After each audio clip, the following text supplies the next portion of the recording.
This episode is brought to you by Llama Wood. Llama Wood is building a bridge between premium firewood and your fireplace by making it super easy to get bulk firewood delivered right to your woodpile. I became excited enough about this company that I've been an early advisor to them since before they were founded in 2020.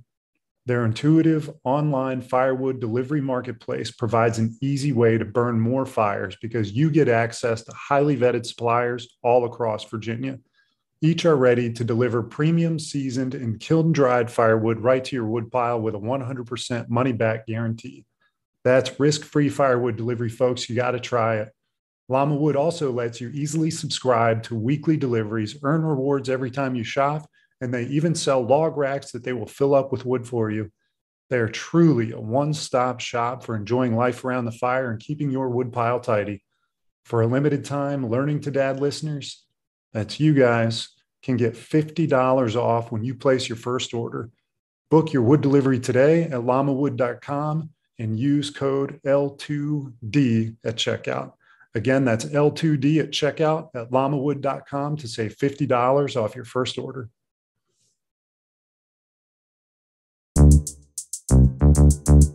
First off, I love my kids. This is Learning to Dad. I'm the cool dad. That's my thing. With Tyler Ross. What I do have are a very particular set of skills. I'm gonna have fun, and you're gonna have fun.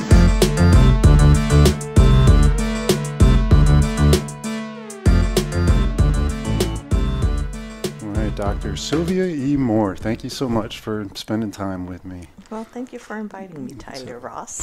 Well, I'm super excited to talk to you because the more I learn about you, the more I think that this is going to be a super valuable conversation for people to hear with kids. You and I just met, what was it, 2 weeks ago, I guess, with Lindsay talking about the Boys and Girls Club, of which you are the CEO now as of, what was it, June or July? July. End of July. Yeah, so CEO of is it Boys and Girls Club of Fauquier County? The Boys and Girls Clubs of Fauquier County. We have two clubs. The one here in Warrenton that is a standalone club, and then we're inside Cedar Lee. Yeah, right. Excellent. So as part of that conversation, I started to learn about your education, and you've got how many kids again?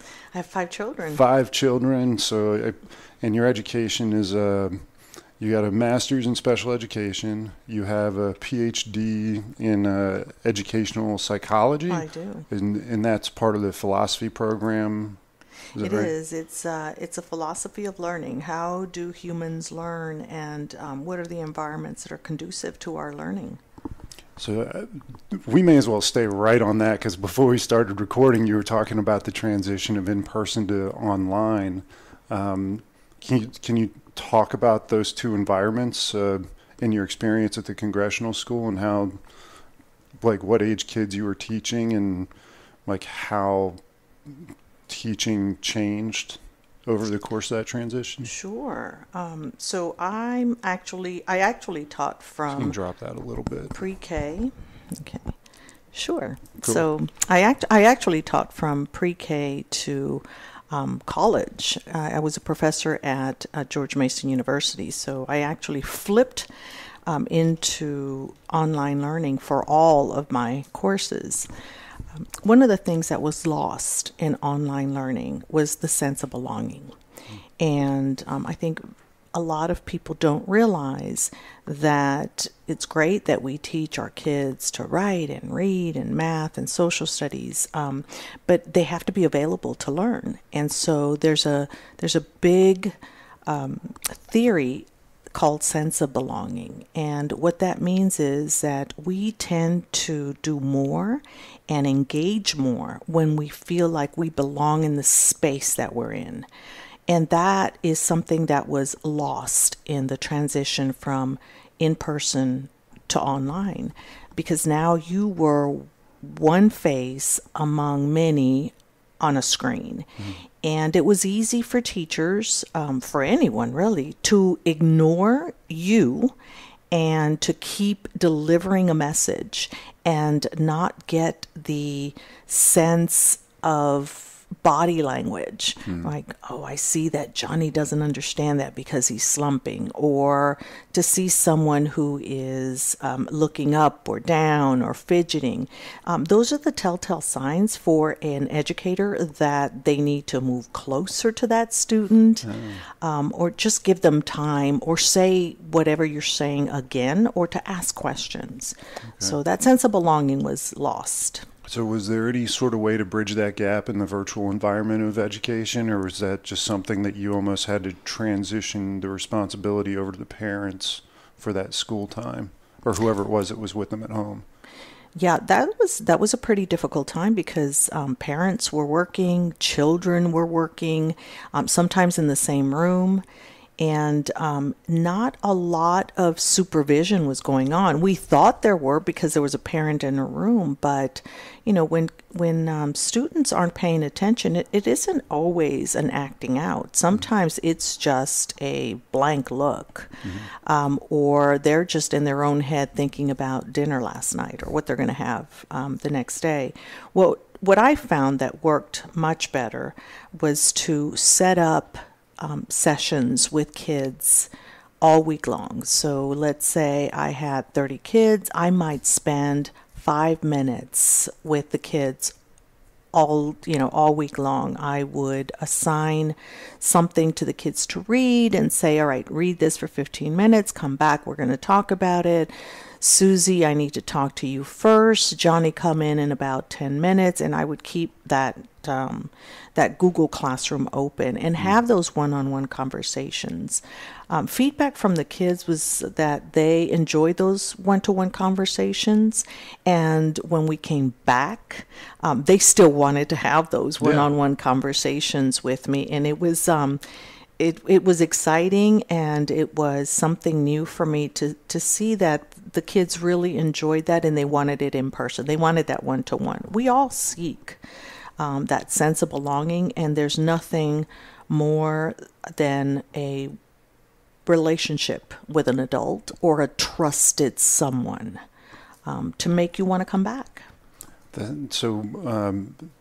I guess everybody went back. It's not virtual anymore, hybrid. Of course, you're at Boys and Girls Club now, but at that time when you were teaching, and I, as somebody who works with a group, that sense of belonging, could totally relate to that, because I try to spend one-on-one time with everybody, try to get everybody together in groups, and I feel like that really creates a culture. If in my case in an office, or in your case in a classroom, did you feel like that got reestablished pretty quickly, or did you feel like there was some kind of, it's like they had to unwind that virtual world that they kind of had to be indoctrinated into for a period of time? Did they immediately get back to a sense of belonging? Kind of what I'm getting at is, do you think there's going to be long-term effects from the kids that had to be on virtual school for so long? Oh, definitely.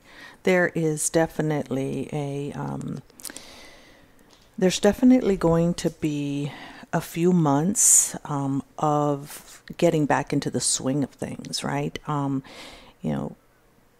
Kids like structure. They may not say it. They may not even act like they do. It's part of growing up to buck up against rules, because that's how we learn, is to push the envelope. But kids really did come back to school, and they needed to learn again how to socialize. So at Congressional, we came back in person last September. Mm-hmm. It was a private school, and so we were able to do that. We put in all the COVID protocols and had everyone in the classroom.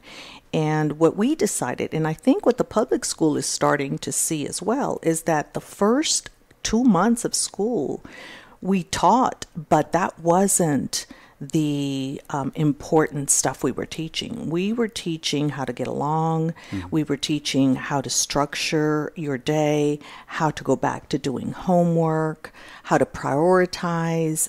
We felt like we had to go back and reteach students the culture of school and socialization. They were not used to being in the classroom, and the teachers joked about, the noise level and the interruptions and the lack of following of the rules, and it was because kids were so excited to be back. Yeah. And they just had been on their own. They could get up and go to the bathroom when they wanted to, get a snack, lay on the bed, do whatever they wanted to, and now things had changed again. So I think that the school systems, Fauquier school system for Fairfax, Loudoun, whatever school system you're in, teachers are realizing now that the behaviors that they're seeing are because the kids need to be reacclimated to school. Yeah, so it sounds like I've heard a lot of people kind of ponder the long-term impact for kids that are 10 now and what they're going to be like when they're 25. From what you said, it sounds like you can kind of reacclimate them in just a couple of weeks, a couple of months, with a good environment and a teacher who's aware of educating them back into the education system. Yes. So I am a social cognitive researcher, and what that means is that I believe that that learning, that development happens in three ways. You interact with people, you interact with the environment, and you interact with behaviors, right? Like we learn most from watching people, from modeling people. Think about a brand new baby. How do they learn the things that they learn? Well, they're watching. From the moment that they're born, they are absorbing their environment. And then all of a sudden, they're starting to do the things that they've seen you do. Peekaboo, close your eyes.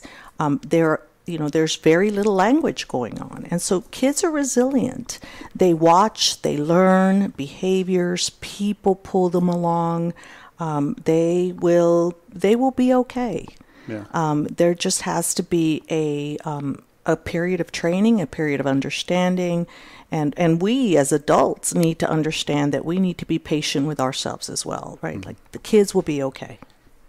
So what role how's being in education kind of changed in terms of relating with parents? Like I know there was a time where my wife is a teacher, so she spends all day with the kids, and then they have parent-teacher conferences, and everything's kind of been the same for decades. And then suddenly you've got this big disruption in the way people are educated. Did that change the way parents and teachers were interacting? Oh, I think parents were able to see the level of expertise, the level of education, the level of commitment that happens in the classroom.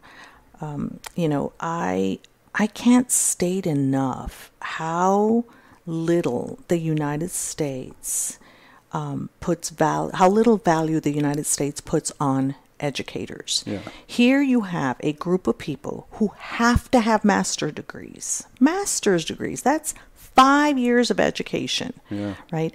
When they come out, when educators come out of college, they have had human development training, they have had strategies for learning, behavior modification, and on top of that, they are experts in reading or social studies or science, math. So you have these people with excellent skills that could go somewhere else and actually make more money, right? Yeah. But they're not, right? They're in classrooms making what the government says is a living wage. And we know that a living wage here in Fauquier County, a good living wage above poverty level, is about $90,000. Yeah. Is that what we're paying intro teachers? No. And yet we are giving them a license to educate our kids and for a large number of the population raise our children.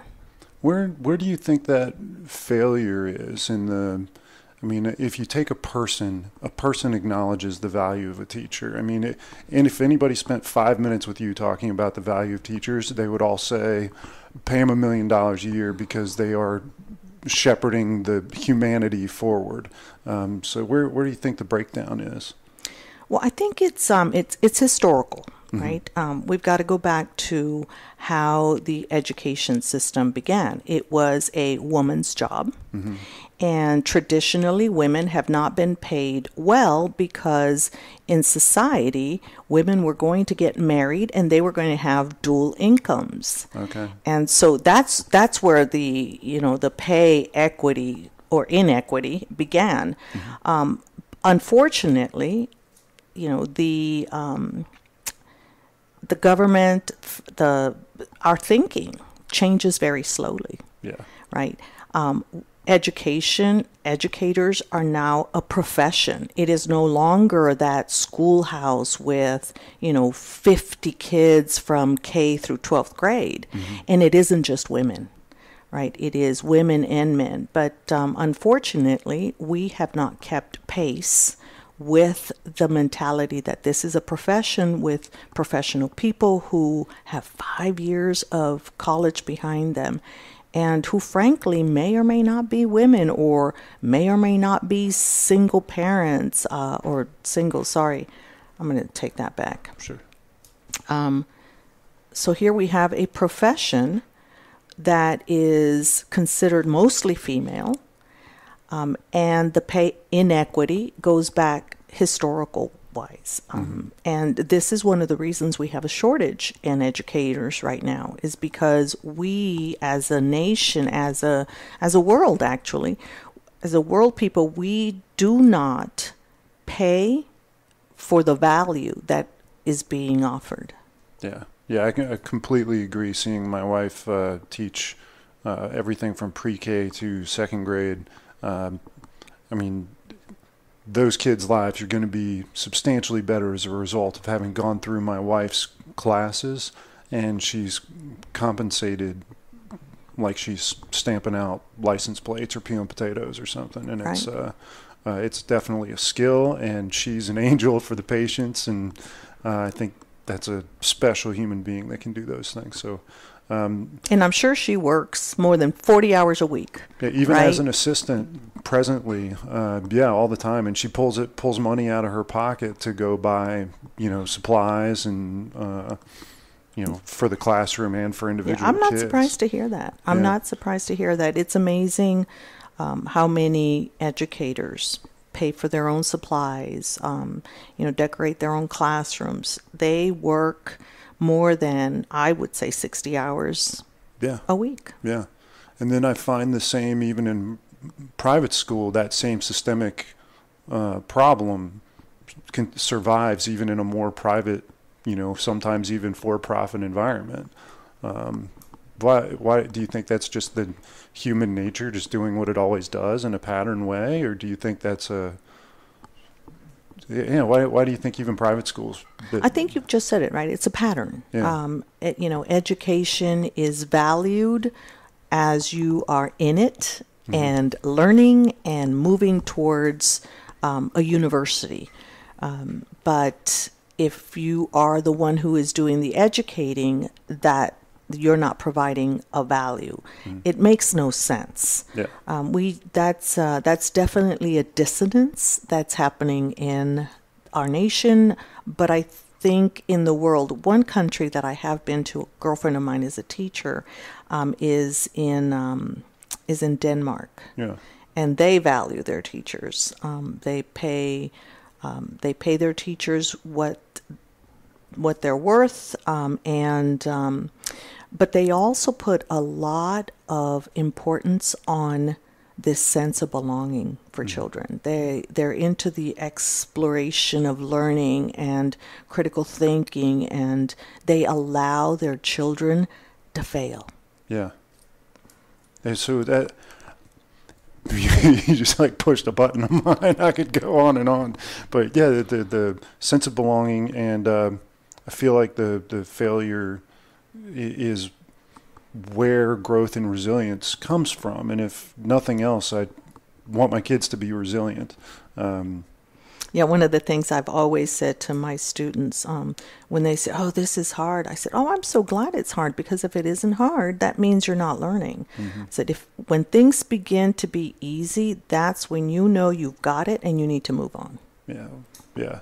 One of the things that sticks out to me, if you listen to any Jordan Peterson, he's a psychologist, clinical psychologist, but one of the things that he said is, we should pick up the thing that's heaviest and carry it as far as we can, something like that. And that's what gives people purpose and drive. And it's that kind of struggle that brings you out the other end to make you, a productive and satisfied person. Yeah, well, I agree with him. As a social cognitive researcher, I believe that in education, well, in any part of our lives, the way that we get ahead is by understanding ourselves and having goals, right? The first thing I do in the classroom, or did in my classrooms, was to ask my students to create goals. And, the goals were always the same. I want an A in this class, I want an A in that class. But the next thing was to think about the action steps that needed to happen in order to reach those goals. Those were a little harder, because now you have to think about, how did I do this last year? What worked? What didn't work? What am I going to change? And then they had their action steps. That's where most people stop. What I try to teach my students, and believe I've taught my kids, is that set goals, set your action steps, but don't forget to monitor those goals, right? Like, have a day in your calendar where you are going to sit and think and check off the boxes. Did I do this? Did I do this? Did I do this? Because now you've set goals, you've got action steps, you're monitoring your progress, and when that goal is accomplished, you evaluate that goal. Did it come out the way I wanted to? And if it didn't, well, rework that goal. And if it did, we'll move on to the next goal. Yeah. I get bored very quickly. And having those multiple goals, you check the box and move on, check the box and move on. How do you feel about the celebration of the achievement of the goal? So, I think that we have to celebrate. Like, we human beings are very egocentric, and we need some affirmation. Yeah. That's how we move forward. A part of me really wants to celebrate, but celebrate appropriately, right? Exactly the way that you would not chastise a child for breaking something that they didn't mean to break, right? You don't call that child bad. The action may have been bad. So you talk about the action. It's the same thing you do with the goal. Don't make the goal about you. Make it about what you're trying to do. So I would celebrate by not calling them good, what a good boy you were, or what a good thing you did, but to really celebrate the actions that they took. Wow, you really stuck to turning in homework 100% of the time. That was a great achievement. Now you've celebrated those actions that led them to accomplish their goals. And the action steps usually are universal. You can transfer those skills from goal to goal. So the goal, you can't transfer it so easily, but the action steps, those you can transfer. I like that. I hadn't thought about it in those terms, but that resonates a lot with me. So what are some of the other contexts or fields that you can think of that would be good places for kids to fail? Like athletic fields, projects at home. Like, is there anything in particular that you felt like was maybe for yourself or your kids that was where a lot of the growth was cultivated? Oh, I call those teachable moments, right? Those teachable moments are so important. I have had parents who have come to deliver something that the child left at home, whether it was homework or lunch, I say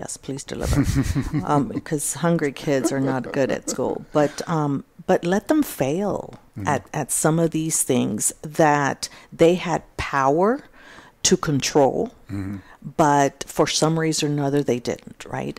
That project that is due in 2 weeks. They knew it was due in 2 weeks. They may have planned it out a little bit, but they didn't follow through with the plans, and now it's the night before, and I call it, oh, by the way, right? Yeah. Like, oh, by the way, Mom, I've got this project due, and I need glue, glitter, right? So there goes Mom and Dad to the store to buy all of this stuff to save Johnny from not having the project turned in. I think that I was, in fact, my kids will say, I was very bad, because I would say, wow, you're in big trouble. How are you going to get out of this now? Right? And they would have to come up with their own plan. And, and that's when I would say, once you have a plan, let me know. I'll be glad to help. Yeah. But I was very standoffish, because I wanted them to understand that this was a goal they should have planned for. Now that it's here, now plan for the emergency. And I think that those are teachable moments that we should always keep in mind, right? When something goes wrong, don't dwell on what went wrong. Ask those powerful mentoring questions. What can you do? What else could have been done? How will you do it now? Right? Stay away from the why. The why is too judgmental. You're never going to help a child learn with the why. Okay. It is always the what, the who can help me, and how can I do this? Where can I find someone to help? I always tell my students, young people that I work with, I know a critical thinker when I hear them say, can you help me? Yeah. Right? Because a critical thinker knows that they need help, and they're willing to ask for help. So do you find that how old's your oldest and your youngest? Oh my goodness, my oldest is he's 38, and my youngest is 23. Do you feel like they grew up in the same generation and context, or do you feel like that 15 years was there was a difference in the way that they were raised? Well, there was a huge difference in the way that they were raised. I think one of the biggest differences was they had a different mom. Yeah. The older ones didn't have the seasoned educator. And so there are 4 types of parents, right? Okay. There are the authoritative parents, the authoritarian parents, the permissive, and the uninvolved. So my older ones, they had the authoritarian. I was very stern. I was punitive. And very demanding, right? Like I knew I'm an immigrant. I came to the United States when I was 7 years old, did not speak any English. Wow. And so and I always aspired to go to college and didn't get to college until I was in my late 30s. And that was because someone saw potential and said, hey, you should really go to college. I didn't have those people in my life when I was in school. But I wanted to be that for my kids. So, oh my goodness, I made them do all the things that parents do, right? You're going to play football and tennis, and you're going to go to karate, and you're going to learn an instrument. And and they had to wear, the right clothes. And I was just, I was pretty authoritarian. Great kids. I'm very proud of all of them. They're all college graduates, and they have wonderful kids. And then the second group came, and I was a different parent. I had learned that that being authoritarian took away from their sense of independence and their sense of regulating their own actions. Yeah. And so I think my 23-year-old and my 25-year-old, they they pushed the buttons a little bit more. But mom also gave them choices, right? The older ones, it was my way or the highway. With the little ones, I decided that, yes, there were non-negotiables. You've got to go to school. You've got to get good grades. But that was it for me. If you could do those two things well and stay out of trouble, you could do almost anything.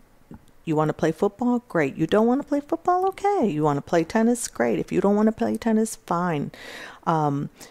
I have pictures of my younger kids in family portraits in a number of their egos, right? Like Batman or Robin, or they were the Power Rangers. I just decided that there were more important things that I needed to teach my kids than to dress appropriately for a family photo. Yeah. And I think that when they talk, even the older ones said, you got the 2.0 mom, the cool mom who wasn't always, telling you what to do. You guys got choices, right? The choices were the same I would have given the older ones, I think, right? They were still, do your homework, but do your homework right after school, or do your homework in an hour after you've had time to chill out.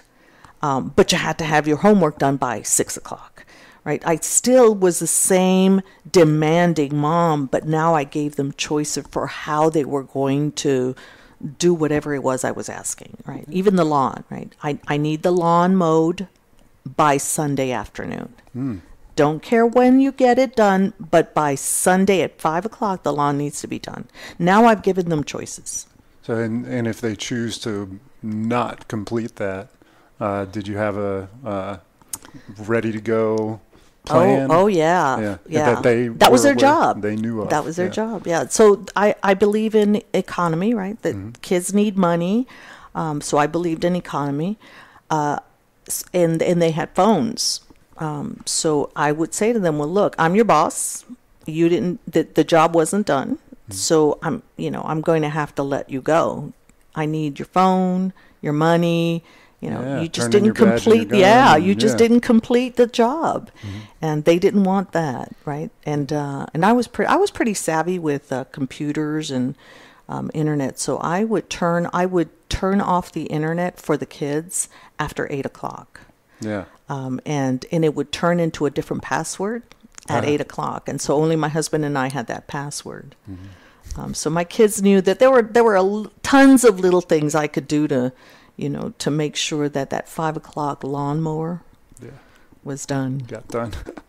So I'm going to take advantage of your Mom 1.0, 2.0 utilization and ask you if you find that there's a comparison to be made between parents generationally, because you almost were a parent in two different generations.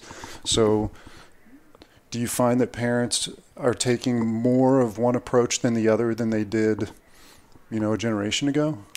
Oh, that's so funny you asked that, Mom. I was talking. We have Sunday dinner every Sunday. We either come to my house or we go to my mom's house. But all the kids and grandkids, they all come together every Sunday. We were together yesterday, and so we have 4 generations. Yeah. There's my mom, me, my daughter, her daughter, and we were sitting at the counter, and my dad had made brownies. And my granddaughter loves brownies, and so I grabbed a brownie. I don't like brownies. I grabbed a brownie, and I'm sharing with her before dinner. And then my grandson gets very upset because he sees her eating brownies, and he starts to act up. And he's not asking for the brownie, but he's definitely feeling like this is not fair, and his mother immediately, begins to chastise him. Stop acting like that, right? But without understanding the behavior that was coming behind those actions, or the sentiment, right? Without understanding the sentiment that was coming behind those actions. So, so I pulled him over towards me and I said, do you want a brownie? And he said, yes. I said, well, I said, all you had to do was ask. I said, I can grab another one. And so I grabbed another one. I gave it to him, and he was very happy. My mom starts to laugh and says, that would have never happened when you had babies at the house. You would have gotten so angry with me for having done that. Yeah. And she was right. Like, I was a very authoritarian mom, right? Like, I believed in junk food on Fridays. Yeah. But, Sunday to Friday, you had to eat good. And so what I have noticed is that, where my mom was very driven, very old-fashioned, she never talked about sex. You had to go to school, but she didn't help with homework because it was all done at school. You never asked why.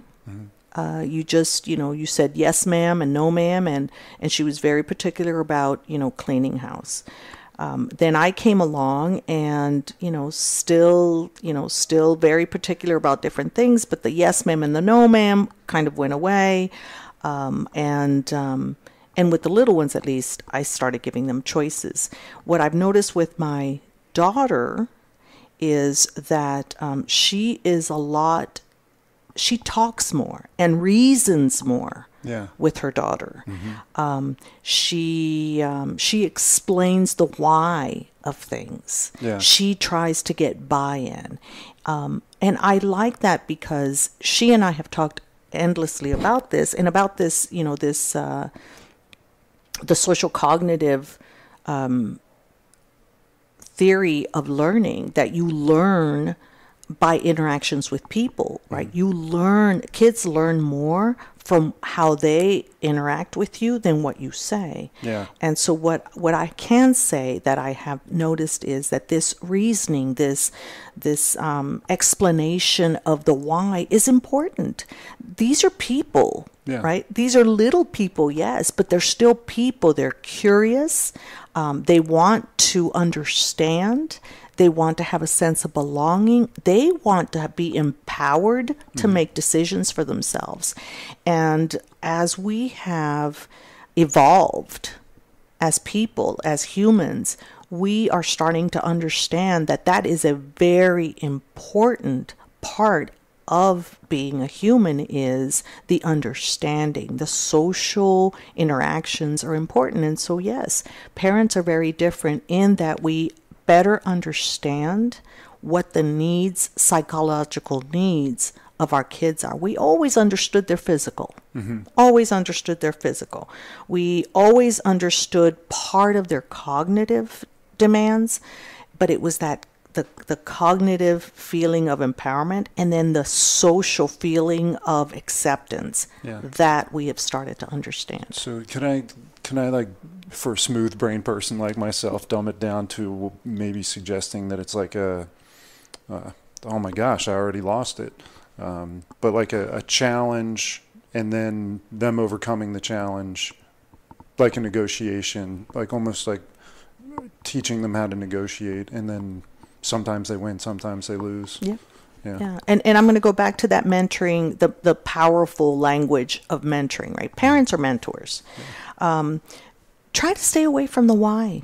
Stay away from the why. It's too judgmental. And frankly, kids don't know why. Yeah. We have to help them develop their why. So the best thing to do when something happens is tell me why. Well, now I said why. Tell me about what you just did, or tell me how you're feeling, or tell me what you need. How can I help you? What do you need to finish what you're doing? Because they want to be independent. They should be independent. But they still need what teachers call scaffolding, right? When we paint, we need scaffolds or we fall. That's what kids need. They need scaffolds. They need adults to help them understand the why. Yeah. So how you started really your college education at 38, and you had a child at that point. You had two kids at that point. So how did your education inform your parenting, and do they sync up pretty perfectly, or how did one affect the other? Oh, my education definitely affected my parenting. The educational psychology alone, right, affected my parenting, because the more I understood about what motivates human beings, the more I understood that that a human being needs to feel empowered. And you feel empowered by having goals, action steps, monitoring those goals. You also feel empowered by others when you are given a job and you are given, how to do the job, and then you walk away and give them a choice as to when, where, and how they're going to perform this job. My education is the undergirth of everything I do, even with my interactions with people, with the Boys and Girls Club. When I talk about the Boys and Girls Club, I come at it from a sense of human development, because that's what the Boys and Girls Club really is, right? We are not an after-school program that takes care of kids. We are a club that kids choose to come to us because they have fun, because they have a sense of belonging, because they feel empowered to be part of that club. It's human nature to want to be with others and to interact. So in your education, you've undoubtedly had tons of books, tons of resources, tons of influences on your master's and your PhD. But in terms of, if you were to speak directly to parents, and are there one or two resources or one or two authors that you would highly recommend for every parent to say, there's really a lot of juice in this, it's worth squeezing this book or that author or online resource or anything? Anything come to mind?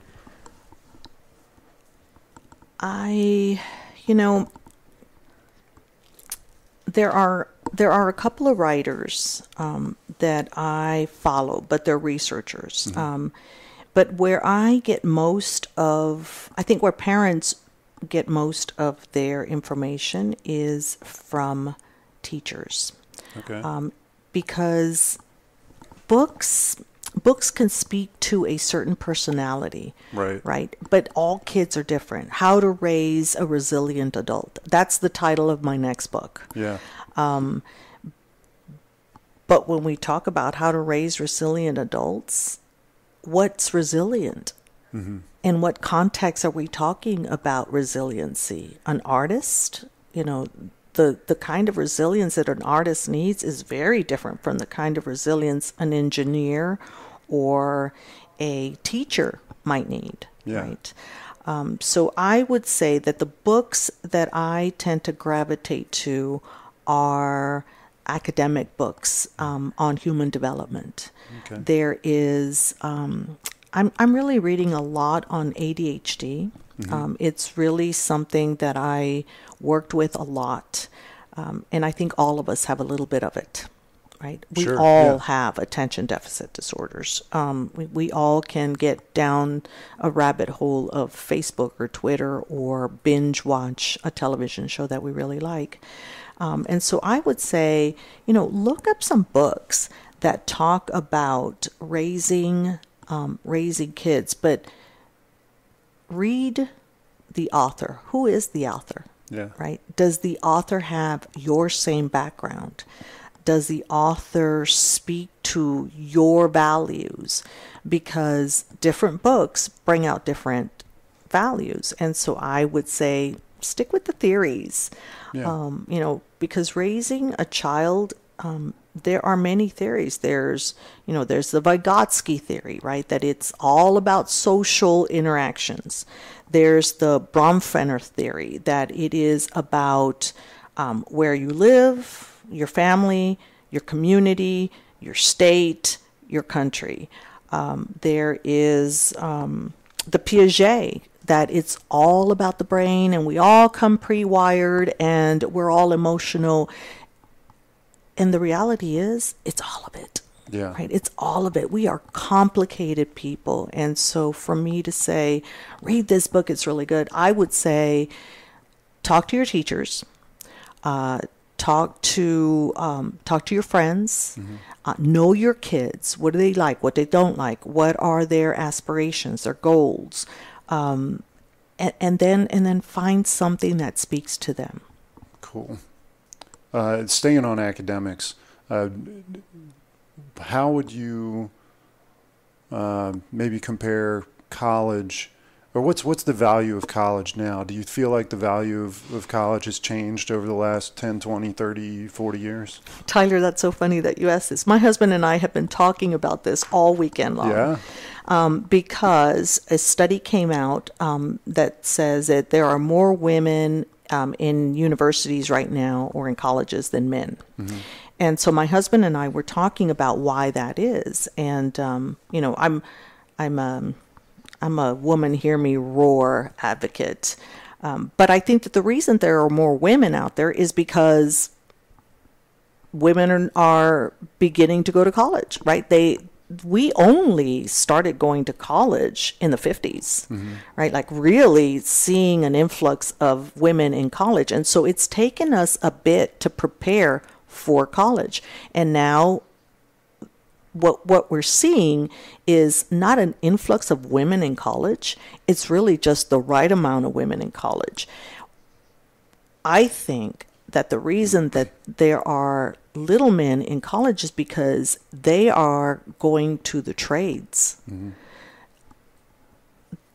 Think about how much money a plumber, an electrician, a repairman, right? And I'm saying men because when was the last time a woman came to your house to fix an AC or the refrigerator or the roof, right? It's a man.